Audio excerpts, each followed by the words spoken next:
Sis Bah today. I heard somebody singing along to Emerson, Lake and Palmer.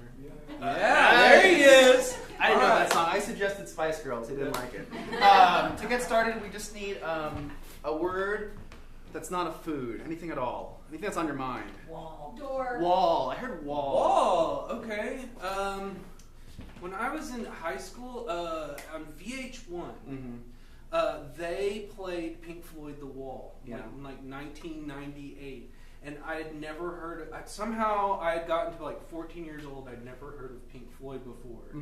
And it blew. I mean, like watching The Wall. I mean, even though it was the cable edited version, for a 13-year-old person, it really blew my mind. Like I remember I taped it, and then I made my sisters who were in 3rd grade watch it. That's cruel. Yeah, they've never forgiven me. Oh. Wall makes me think about my parents' house. I went back to go visit, and in my brother's room and in my room, there's so many like patches of like drywall because we would punch the walls. Because that's what you do when you're angry. You punch walls. So going back, it's kind of funny. So you and your brother got really angry a lot? Yeah, like we would get into fights, and then we wouldn't with hit each other. Yeah. You would just be like punching the wall, like this could be you. Yeah. Well, he was a lot more tougher than I was, so there's a lot more holes in his room. But you can see way more tough. But yeah, that's what we did, and I didn't think that like punching a wall would do anything. But it's like my parents have to spend the money to fix that. Yeah. So sorry, Mom and Dad. I used to just draw on the walls. Like my high school was covered in stuff. Yeah. When I moved out. Before I moved to college, one of the big things I did for my mom was I painted my walls and my ceiling and my floor. And like she was away on a trip and I did that, and she came back and it like blew her mind. She couldn't believe I had done that because there was so much crap like drawn on my walls. It's what my house looks like now. My roommate hates it. Oh, well, Rick, I'm very happy that you were able to get me this part-time job painting houses. Well, as an artist like you, I know you need to keep up your skill level at every opportunity. And this seems like the biggest work you've ever done. Am I right? A house? A whole house? Well, it's the biggest house here in Manchester. Yes, the biggest house in all of Manchester. And everyone will see it. Everybody that passes by, and I can say, my friend, Wilford, he painted that masterpiece. Yes, and I'm using a very interesting coat of blue. I blended it in with the maroon, and now I'm gonna swirl it up Wilford, a little bit. You are the greatest artist in all of Manchester. And I actually talked to the owners of Manchester, this mansion right here. You talked to the owners of the mansion? Yes, they're very nice people, actually.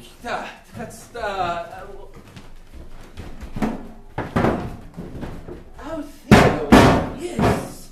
I was thinking we play tennis tomorrow because it's your day off, and I want to go out and do something because I feel stuck up in this whole big house. Such a lovely idea. I heard that it's going to be raining cats and dogs all tomorrow, and nothing would make me happier than to be on the tennis court whacking around the old yellow Whack-it ball back and forth and pouring sheets of water from the sky. Theodore, you really understand me. I am tired of being stuck here knitting up your gloves for next winter. It feels like it's never going to come. I wouldn't have to knit them up if you would just buy me a proper poker for this fire, and I wouldn't have to keep adjusting it with my bare hands. Raging fire. Theodore, be so careful. Theodore, be careful. If you burn your hands, I won't have anyone to play tennis with tomorrow. Have to hurry up with the gloves. All right, I'll hurry up. I mean, winter is only 7 months away. Oh, I remember one time I had to wait an entire year for winter. Well, I remember that year too. Bartholomew, do you believe it will snow? I don't think so this year. I touched the ground, I turned on the TV, and I've done everything that every young weatherman would do. It won't snow. You sure are a prognosticator of prognosticators when it comes to the meddlings of the heavens and what they bring upon us as mere mortals. Yes, even though we're just mere mortals, doesn't mean we can't control what's our destiny. I think the gods would disagree. The gods would disagree.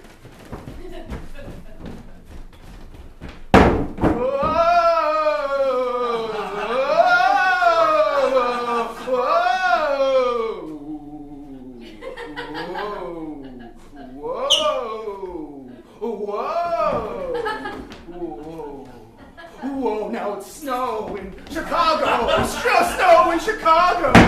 Whoa! Summer temperatures in San Diego! Whoa! Oh, it looks like there's an earthquake in Japan! Whoa! Whoa! Whoa!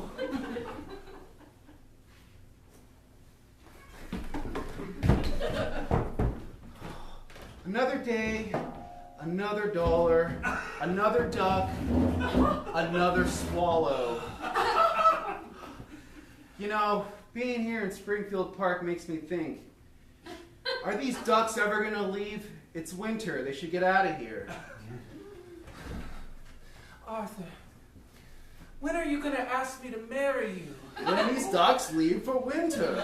I need these ducks to leave before I do anything serious. It's very important that they go. If they stay here, they'll freeze to death. Arthur, do you not care about the ducks? I care about my life. I'm sitting here wasting away. I mean, my childbearing years are draining before my eyes like the hours through the hourglass. And here you sit feeding these feral fowl upon the waterfront? When the ducks fly, we fly. When they fly, I will ask you to marry me. But until they leave, I'm not doing anything other than feeding them. Damn you ducks! Damn all of you to hell!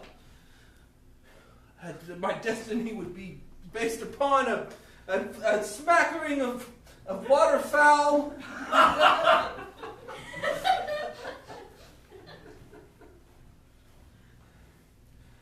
Don't look at me that way. It's your fault. The ducks can't talk. They need to fly. Before I do anything, I promise you I will ask you to marry me once they fly. Mister, we're not going anywhere. I know. I'm staying too. What, are you going to fly away with the ducks? Fly away with the ducks? Why? I thought you were betrothed to me. I want to...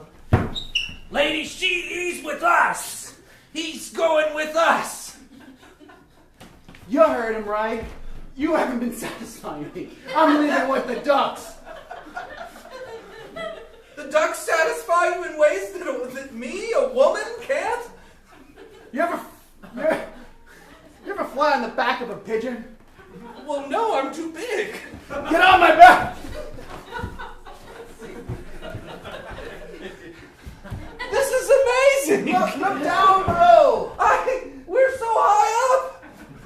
Look down! I knew there was a reason I was going to marry you. I love you! See, it took you a little minute, but... I love you. They said I was crazy to marry the Birdman of the park, but here I am up in the air! They said I was crazy, and I'm not crazy! Neither of us are crazy! We're the sanest people in the world!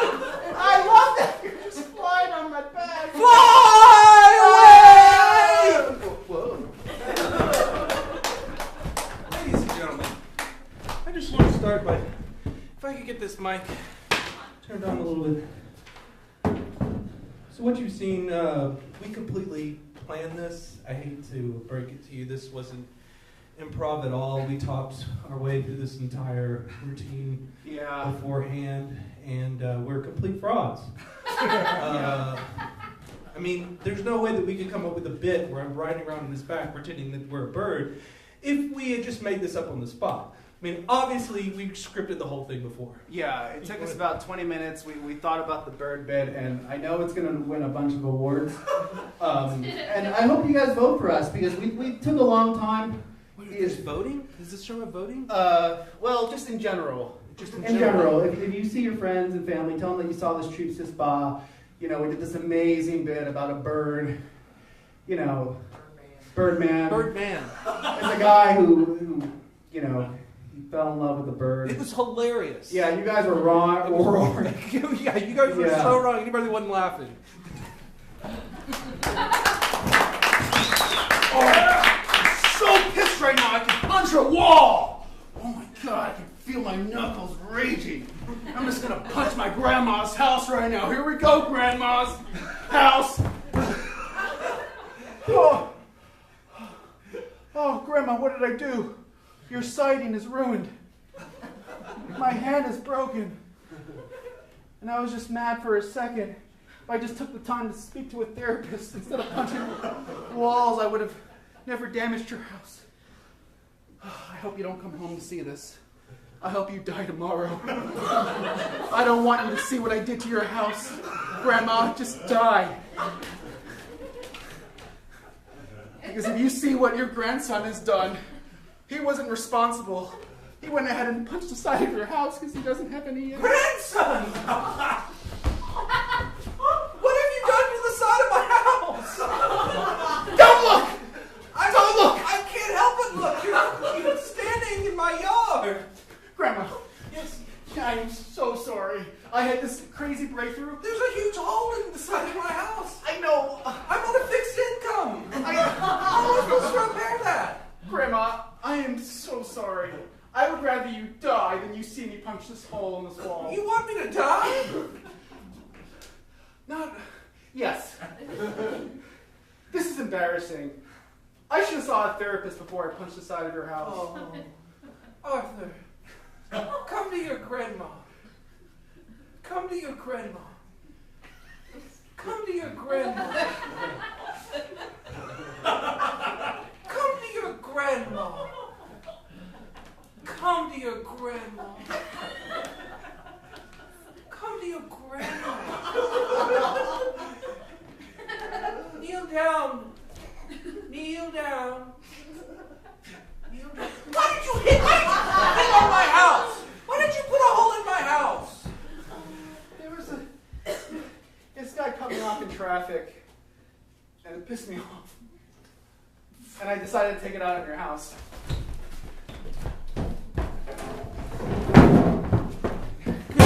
Please slow down. Listen, I am the best Uber driver. I'll get you where you need to go, all right? But you've just driven through 3 barriers, and you were driving down the wrong way of the freeway. Listen, there's people flipping us off everywhere. Yeah, we're going to make your grandfather's funeral if it's not my last... It's going to be my funeral if we keep driving this way.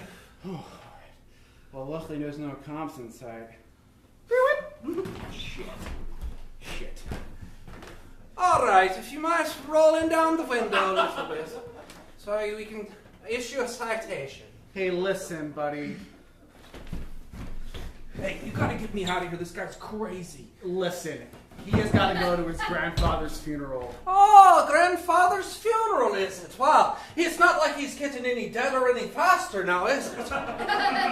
True, but the eulogy's supposed to be something very special. He's supposed to give the eulogy, and I'm an expert Uber driver. That's true. I am giving the eulogy. They can't start without me. So if there's a way you can just write the ticket or just let us go. I'm a very dedicated Uber driver. I'll tell you what, I am going to be writing the ticket. I'm writing it right now. All right, can you write it fast? Oh, fast time? You know a bit about being fast. Oh, I saw you driving down the freeway, ripping through the barriers. All right, let's go. He only had a horse. He only had a horse. He can't catch us. He only had a horse. He only had a horse. Ah, you don't get back there. He only had a horse. He only had a horse.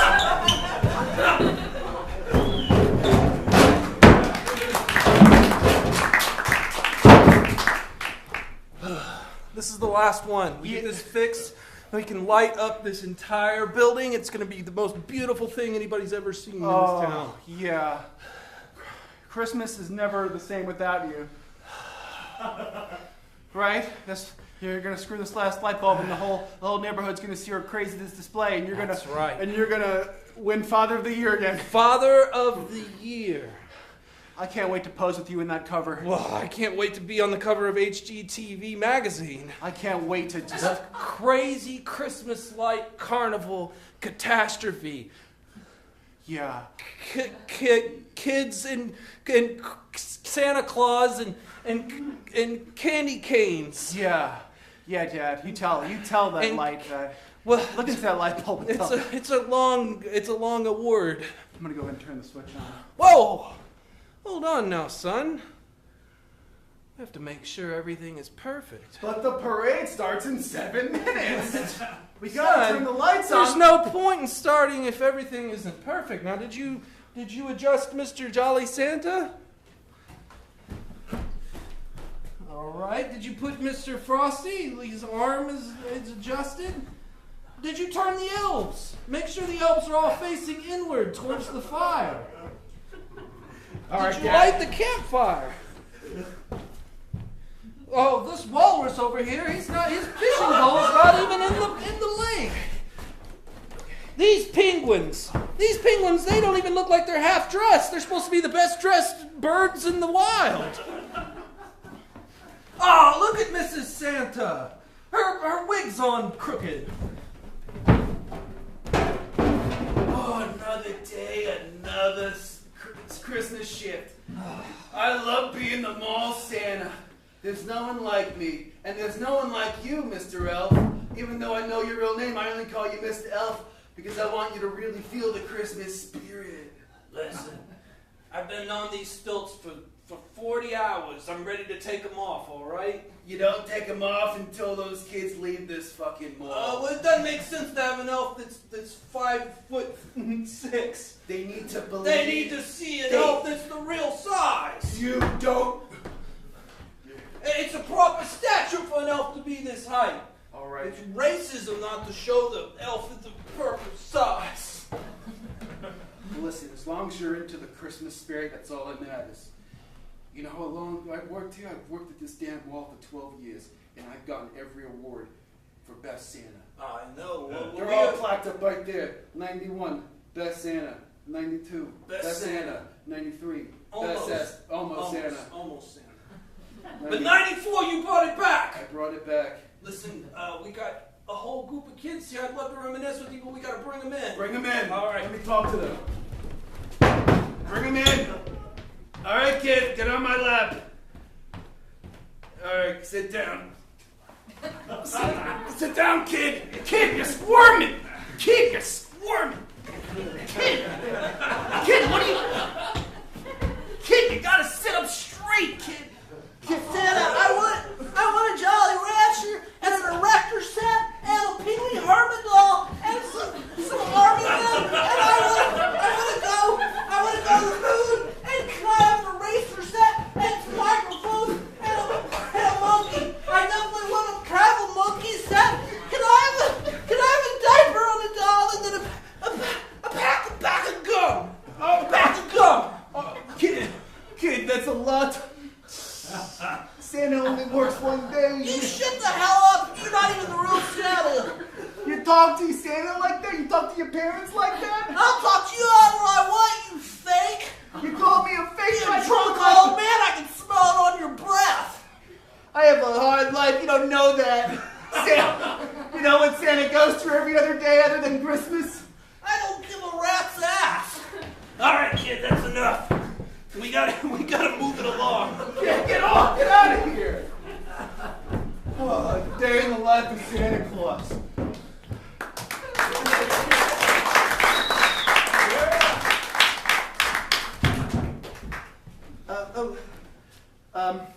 Theodore, I hate to break this to you, but I'm going to have to cancel tennis on Saturday. Tennis? I have a date with the McCullens. But it's gonna be raining. But I have a date with the McCullens.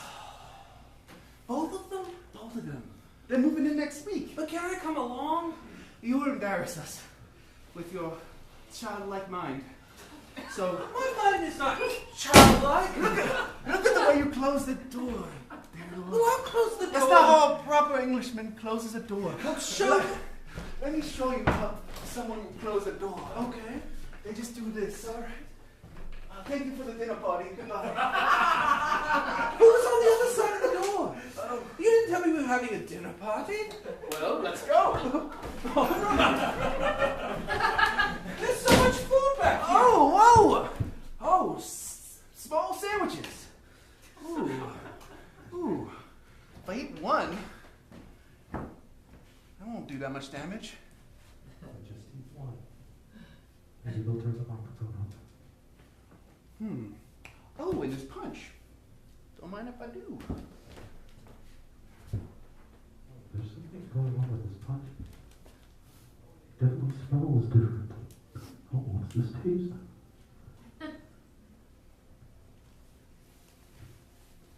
Definitely body odor. Oh, finger-sized Snickers. Nobody's gonna notice if I put this in my pocket. I'll grab a few more.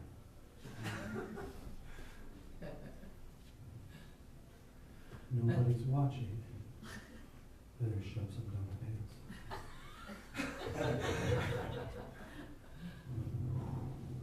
Man, I'm the only one here at this holiday party. Wow. Holiday dinner party. Obviously, nobody likes me. They invite me to the wrong party because they didn't like me? Did I read that thing correctly? Maybe it was another address. Maybe the Facebook ad was wrong. Oh, no. I'm pretty sure I looked at the wrong Facebook ad. Maybe. I don't think I was invited to this dinner party. I don't think I was supposed to go through that door. This is someone else's home. This is a different dimension. Oh, no. Yikes. Yeah. I think everyone can hear my thoughts. Oh. Oh. Everyone in this room can hear my thoughts. But there's no one in this room other than me. I'm all alone. So how do I hear those thoughts? And maybe I'm thinking. Am I thinking? Am I thinking? Am I thinking? Am I thinking? What a party this ended up being. No one's here. Wrong address. Happy New Year. Oh, there's the ball drop.